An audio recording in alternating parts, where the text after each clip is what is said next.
Tonight, growing pains. Howard Springs to double its capacity for repatriated Australians, but at what cost?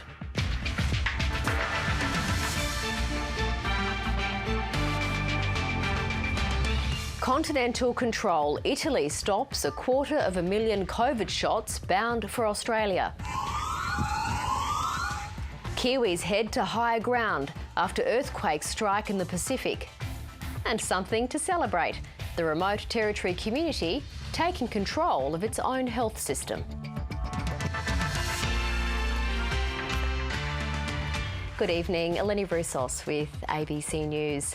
It's been a home away from home for repatriated Aussies for the past year, and now the Howard Springs quarantine facility is about to get a whole lot bigger. The Prime Minister today announced capacity at the facility will more than double from May. But there's a twist. The AUSMAT team that's been at Howard Springs will move on, and the Northern Territory Government will assume control.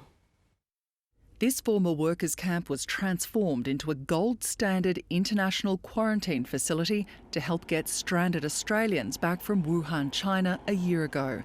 It was a big risk for a region with limited health capacity and an already high burden of sick and vulnerable people. But back then, the health messaging was clear. We are practicing the highest possible standards of separation and quarantine under intense public health supervision by the AUSMAT team, who will be present 24 hours a day at this facility. Fast forward a year and the Prime Minister has announced a deal with the Northern Territory Government to increase capacity at the quarantine facility from 850 to 2,000 people a fortnight.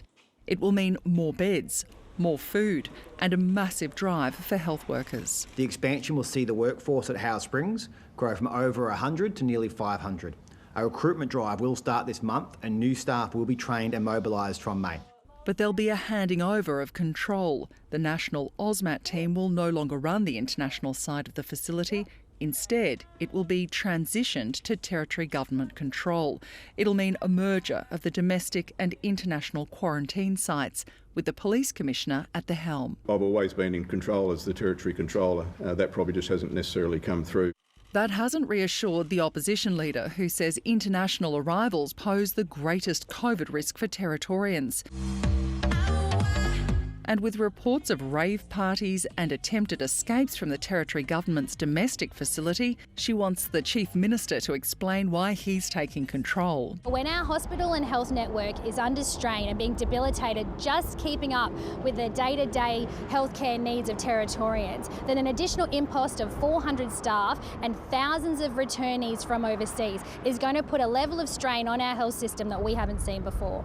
The Chief Minister wouldn't reveal the dollars behind the Commonwealth deal, but said it's not a moneymaker. He stressed that the decision to expand quarantine in the Northern Territory wasn't a political one and said that it won't compromise Territorian safety. This is a decision made on the absolute best health advice about providing the best clinical care, about providing the best infectious disease control. If this has been in consultation and everyone's really hunky-dory with this, where are these people who we've seen lead the response? More than happy to make them available. But so far those health professionals have not been made available.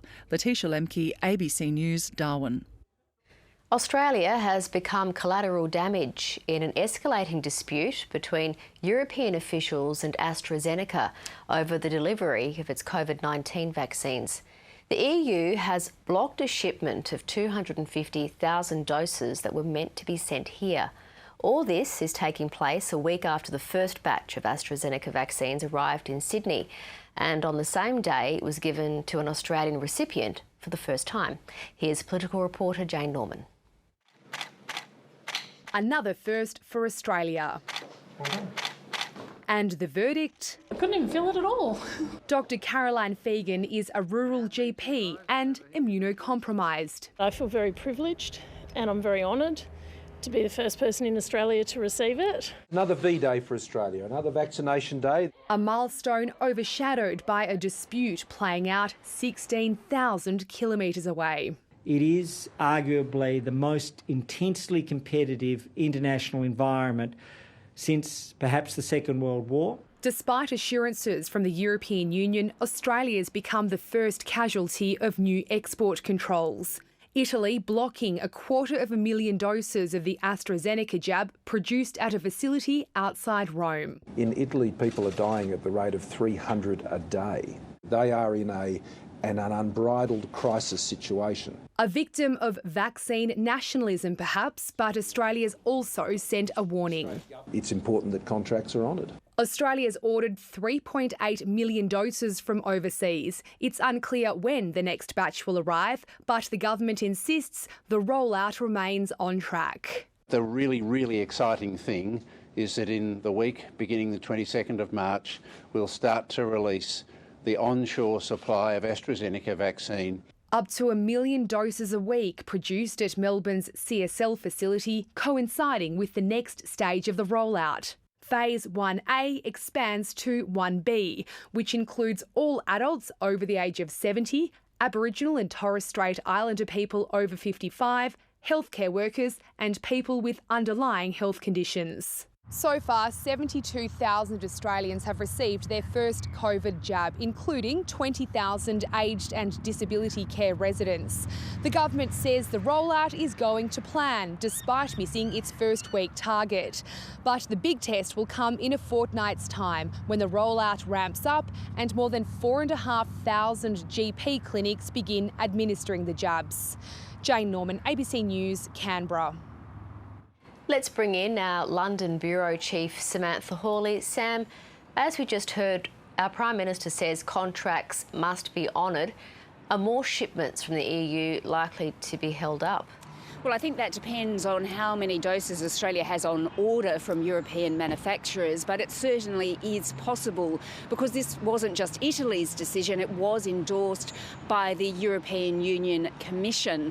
And just as Scott Morrison says that contracts need to be adhered to, so does Europe. And AstraZeneca has slashed the number of doses it was meant to get into Europe by the end of this month from 90 million to 40 million. Now, the other point to make is that Europe has had a rather lacklustre start to its vaccination campaign. In the UK, for instance, 30% of the adult population has already received their first dose of the vaccine, but in Europe that's sitting at around 8%. So they've got a lot of catching up to do. They need vaccination doses and they need them quickly. Samantha Hawley, thank you. And we'll have more on Australia's vaccine rollout shortly, including the exclusive survey that's found that your political persuasion could affect your decision on whether to get the jab. And that's a concerning emerging trend that we haven't really seen that in Australia yet. To other news now, and embattled Defence Minister Linda Reynolds has apologised for calling alleged rape victim Brittany Higgins a lying cow. Ms Higgins, who says she was sexually assaulted in Ms Reynolds' ministerial office 2 years ago, has engaged defamation lawyers and is still demanding a formal retraction. Her alleged rape has sparked a series of inquiries into workplace culture at Parliament House, the biggest of which will now be led by Australia's Sex Discrimination Commissioner. Here's political reporter James Lenday. For the past 3 weeks, a dark cloud has hung over the halls of power. The coalition cabinet's been crippled by allegations of rape and sexism. Maurice Payne. And its most senior women are stunned. The events of recent weeks have been disturbing, distressing and horrifying to me and to so many Australians. But it has to change. It must change. So in an effort to make that change, Scott Morrison's turned to Kate Jenkins, the nation's Sex Discrimination Commissioner, who'll lead a bipartisan independent inquiry. Parliament recognises it should be the leading workplace and, I think they want to be the leading workplace. Kate Jenkins speaking. For the rest of this year, she'll speak to politicians and their staff before putting forward suggestions on how to prevent and respond to bullying, harassment and assault. I do believe that the issues that will come out will affect everyone in Parliament, just one party or another. I woke up mid-rape, essentially. Brittany Higgins' shocking allegation of sexual assault triggered the investigation and her views will be taken into account. But right now, Ms Higgins is in legal negotiations with her former boss, the Defence Minister Linda Reynolds. Not far from here in the ministerial wing, on the day she went public with her allegations, Senator Reynolds called Ms Higgins a lying cow. Today, there was finally an apology. In a statement, the minister said she wanted to express how deeply sorry I am for these remarks and for any hurt and distress they have caused. Well, Linda Reynolds should not have the job of Defence Minister today. If I could ask Mr President... She may still have that title, but could soon lose some money. A final settlement may also include some costs or even damages. James Glenday, ABC News, Canberra. One of the strongest earthquakes to hit the South Pacific in modern history has triggered tsunami warnings in parts of New Zealand.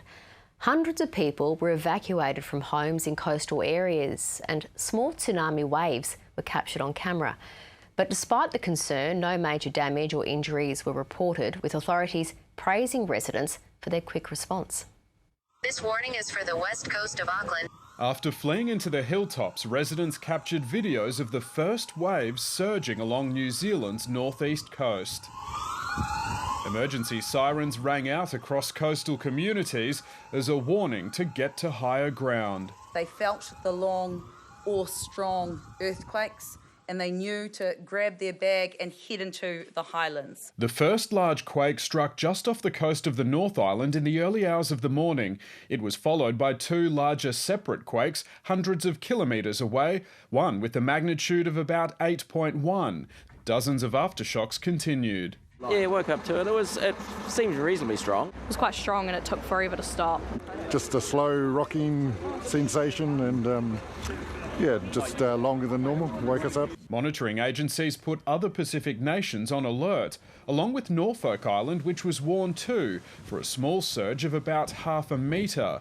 As the day wore on and the tsunami and flood threat faded, some New Zealanders showed they weren't fazed. Hopefully people aren't getting too close to be able to see that wave, so please do head to the highlands or head inland. Others got the message. Log of trucks and cars backed up there and people on the side waiting for the tsunami to come in. The nation that's well prepared for emergencies escaped major damage and was given another chance to test its response time. Josh Bavis, ABC News.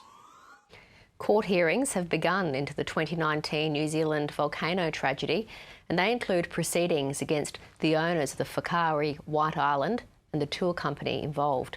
22 people died as a result of the eruption, 17 Australians among them. WorkSafe New Zealand is pursuing charges against 10 organisations, including the travel company, helicopter charters and 2 government agencies responsible for monitoring the island. So like another waiting game and another step in a closure for us. We acknowledge all those who suffered and continue to suffer pain, grief, loss and hardship. The case has been adjourned until June.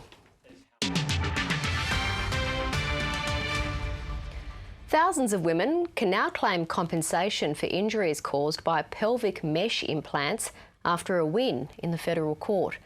3 women were awarded more than $2.5 million in a class action against Johnson & Johnson last year. They're suffering lifelong pain and disability due to the faulty devices. The court has rejected an appeal by the company, allowing more than 10,000 women to join the class action. There's so many people affected by what has happened. They should never have been allowed. They shouldn't have done what they've done. Johnson & Johnson says it behaved properly and ethically when making the implants. The vast majority of Australians say they're planning on getting a vaccine, and most believe it's safe. That's according to a new survey commissioned by the ABC on attitudes about the rollout. But experts say they've also detected a worrying trend. Here's medical reporter Sophie Scott. Hey, just drop your shoulder down, relax. Yeah. Paediatrician Dr Margie Danchin has been looking forward to getting her COVID vaccine.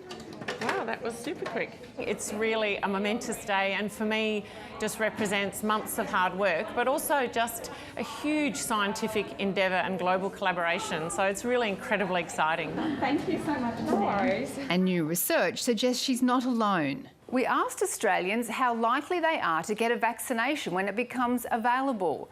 The result was overwhelming. 72% of people said they were very likely to receive a COVID vaccine.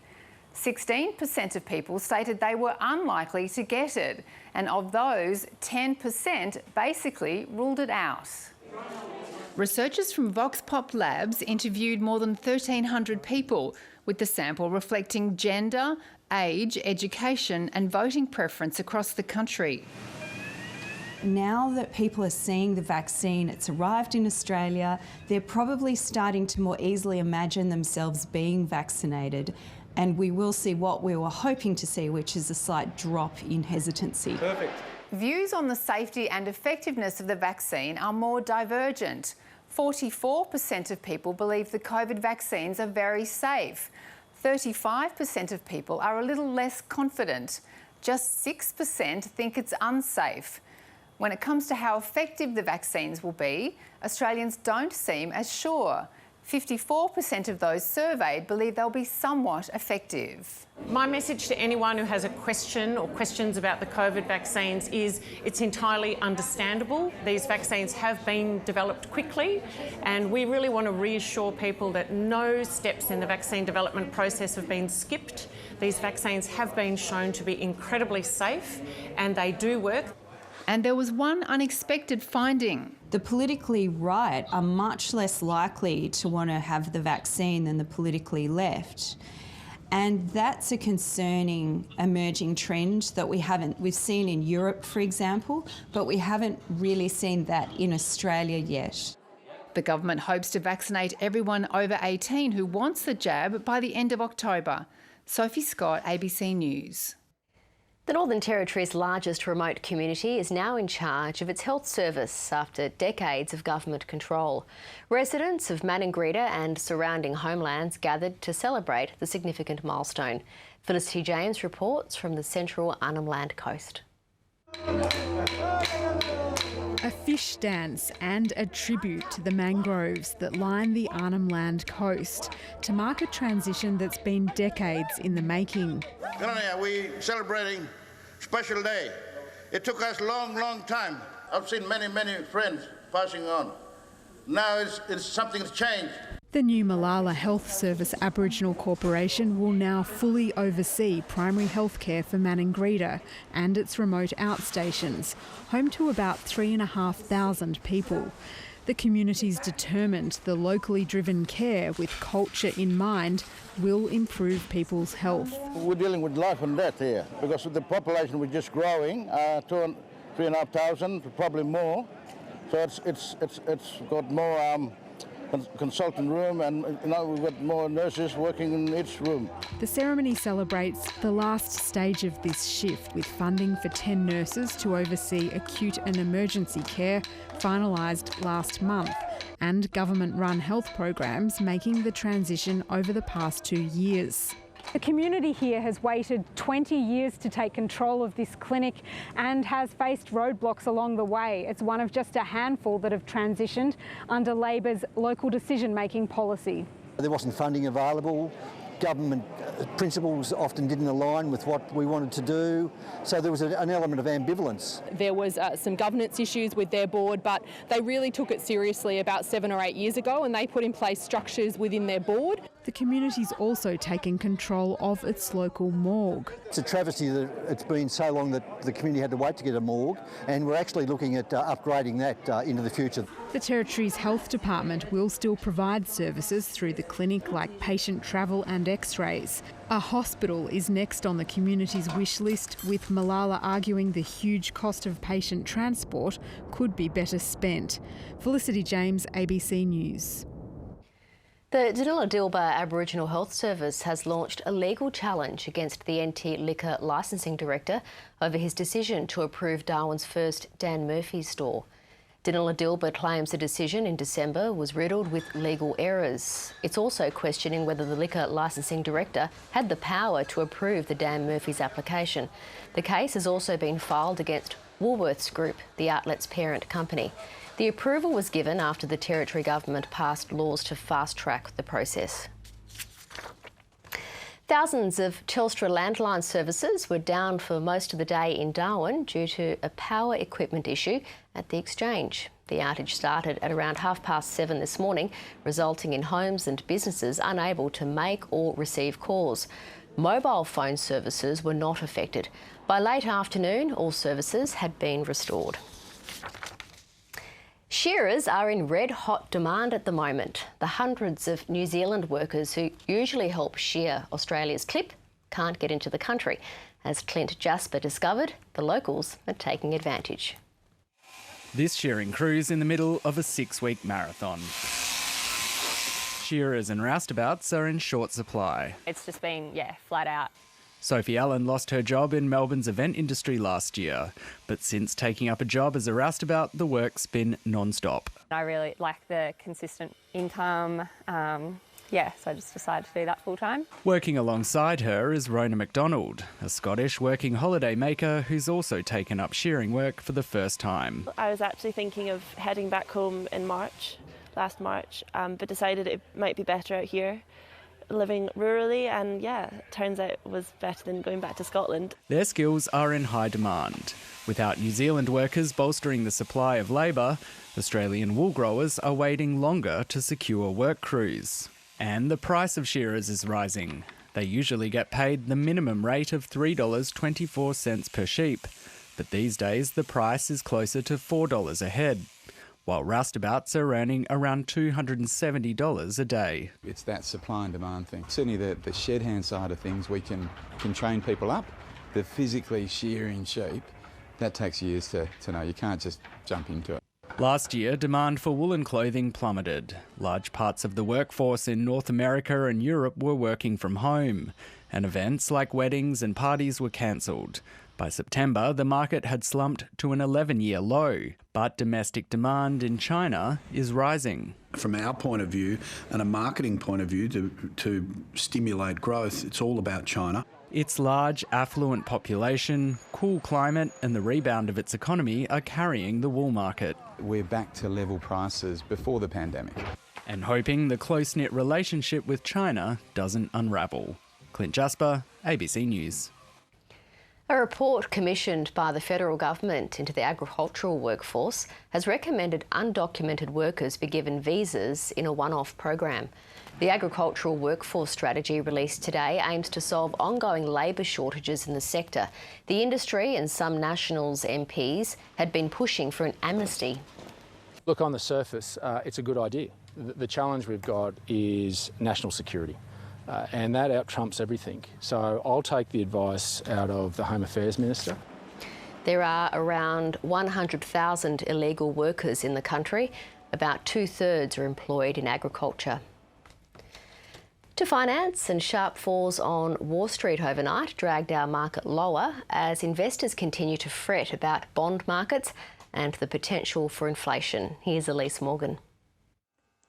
Global markets are not happy with US central bank boss Jerome Powell. Overnight, he failed to say the Fed would throw billions more into the bond market to bring down yields, which in turn would help support stock markets. So as you can see here, bond yields zipped higher at the exact moment Wall Street dropped. The Nasdaq is now down 10% from its February peak, and the S&P 500 has all but erased this year's gains. So that coloured trade here as well, but our market did manage to eke out a small weekly gain. Now, the Fed chair isn't the only global leader playing things down. Today, China's premier set a conservative economic growth target of above 6% for this year. Now, that's well below the 8% that most economists reckon will be achieved. Maybe Beijing's going for the classic under-promise, over-deliver. Now, China's in a first-in, first-out position with the global pandemic, and that's definitely the case with its recovery. China was the only major economy to grow last year, and its sharp V-shaped recovery puts it on course to become the world's largest economy by 2028. That's 2 years earlier than expected. And that's lucky for the lucky country, because China is by far our biggest customer. The Aussie dollar's been pretty unfazed by the news today, and it's hovering just above 77 US cents. Also making headlines is the Saudi-led oil cartel OPEC, which overnight decided that despite demand picking up strongly around the world, it'll keep a tight lid on production. Unsurprisingly, that sent oil prices soaring, throwing fuel on the fire of concerns about global inflation breaking out. and expect prices at the Bowser to continue to rise. That's finance. 5 rounds into the AFLW season and Collingwood is undefeated and the surprise competition leader. The Magpies are still yet to win a final, but a plan to stick with their young group through some tough years has started to deliver results. Few experts tipped Collingwood as a major premiership threat before the season, but the Pies are flying. For the first time, Collingwood have an uninterrupted view atop the AFLW ladder. 3 of the game's most prolific midfielders have been complemented by the leading goal kicker. Molloy, creator, finisher, star. Perhaps the start of the revival can be traced back to 2019 when the Magpies finished last but blooded plenty of young talent. We're seeing some maturity from some of the draftees from, say, 3 years ago. So the likes of Geordie Allen, Michaela Cann, Lauren Butler, they've just been really strong. Collingwood won a VFLW premiership that year and have stuck with that core group. If you look at the midfield group in particular, Benici, Lambert and Chiocci, this is their 4th season together. Starting to learn more about each other and really growing together, that's what's showcasing on the field. Adding star recruit Brianna Davey to the mix helped the Magpies play finals for the first time last year, but the coach believes this year's real improvement has come from their ball work. We were quite good in the contest and very good at the pressure, but we probably didn't quite have the polish last year, and I think that was a big focus in the summer. While the side's lesser-known players are also playing an important role. We've also got our players really right across the list, all stepping up and just playing awesome footy. Success may have come a little quicker than the Pies expected. We're pretty fortunate here. We've got a really good group that have suddenly clicked and clicked very quickly, and their chemistry amongst the group is really, really strong. With a young list, it appears the best is yet to come. Peter Lusted, ABC News, Melbourne. And time for the weather now, and tonight's viewer pick taken in Central Australia was sent in by Michael Robinson. It was a hot and sunny day across the territory with light showers in the far north. It reached a top of 33 degrees in Darwin, warmer inland, hitting 36 in Jabiru. Temps were down slightly in the south, but it was still really hot, reaching 37 degrees in Alice Springs and 39 in Tennant Creek. A low-intensity heat wave also hit parts of the north and east top end. The Arnhem District topped the 24-hour rain list. McClure Island got 129 millimetres and Middle Point collected 30. Around Australia today, 25 degrees in Sydney, a little warmer in Adelaide, 28, 31 in Brisbane. On the satellite, there's patchy cloud over the top end and tropical cyclone Niran is continuing to move further away from the Queensland coast. As that cyclone moves away, it'll see humid northeasterlies return to the top end, while a trough in the south will bring hot weather next week as well. Interstate tomorrow, cloudy in most capitals, 24 the top for Sydney and Canberra, Hobart 19, rain for Brisbane. To our north, rain again in Jakarta and Dili, cloudy tomorrow in Port Moresby. It'll be a little cooler in the south tonight, but the weather will be extreme tomorrow with temps nudging 40 degrees across the region. It'll be a hot weekend in the northeast too, with the chance of rain, 39 in Borroloola and Daly Waters, Numbulwar 37. A muggy 27 degrees tonight in Darwin, 33 tomorrow, 34 on the Tiwis and 37 for Jabiru. A flood warning remains in place for the lower Daly River. A severe thunderstorm warning is also current for parts of the Carpentaria and Daly districts, including Katherine, Nauyu and Pepperminati. There'll be a 6-metre high tide at 11 o'clock in the morning and the low will be around 4:30 in the Arvo. The sun will rise at 6:48 and sunset will be at 7:07. And looking ahead for Darwin, humid nights and hot days with a very high chance of rain early next week. It'll be a hot and sunny weekend in Alice Springs. Southerly winds should take the edge off slightly a bit from Monday. And to stay up to date with the latest news from the Northern Territory, you can head to our website, news.abc.net.au and select the Northern Territory from the drop-down menu. And that's ABC News for this Friday night. Have a great weekend. Good night.